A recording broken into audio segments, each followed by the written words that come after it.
സംസ്ഥാന ആരോഗ്യ മേഖലയുടെ വികസനത്തിനായി സർക്കാർ തുക അനുവദിക്കുന്നതിൽ ഗുരുതര വീഴ്ച. കഴിഞ്ഞ ബജറ്റിൽ ആരോഗ്യ മേഖലയ്ക്കായി കോടികൾ വകയിരുത്തുമെങ്കിലും ലഭ്യമാക്കിയിട്ടില്ല. ഇത്തവണത്തെ ബജറ്റും പ്രഖ്യാപനങ്ങളിൽ മാത്രം ഒതുങ്ങിയേക്കും. ജില്ലാ ആശുപത്രികളിൽ ക്യാൻസർ ചികിത്സാ കേന്ദ്രങ്ങൾ ഒരുക്കുന്നതിനായി 2 കോടി, കാരുണ്യ മിഷന് 574.5 കോടി, ഇ ഹെൽത്ത് പ്രോഗ്രാമിനായി 30 കോടി, കാരുണ്യ ആരോഗ്യ സുരക്ഷാ പദ്ധതിക്ക് 574 കോടി എന്നിങ്ങനെ ആരോഗ്യ മേഖലയ്ക്കായി ഇക്കഴിഞ്ഞ ബജറ്റിൽ സർക്കാർ വകയിരുത്തിയത് കോടികളാണ്. എന്നാൽ തുക അനുവദിച്ചു നൽകുന്നതിൽ സർക്കാരിന്റെ ഭാഗത്തുനിന്നുണ്ടാകുന്നത് ഗുരുതര വീഴ്ച.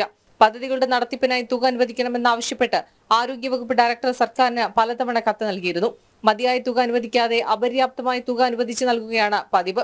ആരോഗ്യ പ്രവർത്തകരുടെ സുരക്ഷ ശക്തിപ്പെടുത്തുന്നതിന്റെ ഭാഗമായി പ്രാഥമിക ആരോഗ്യ കേന്ദ്രങ്ങൾ മുതൽ മെഡിക്കൽ കോളേജുകൾ വരെ CCTV ക്യാമറകൾ സ്ഥാപിക്കുമെന്ന പ്രഖ്യാപനം പോലും ഇതുവരെ നടപ്പിലായിട്ടില്ല.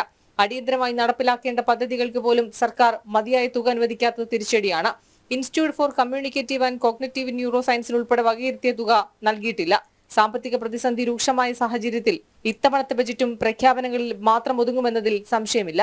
ജനം, തിരുവനന്തപുരം.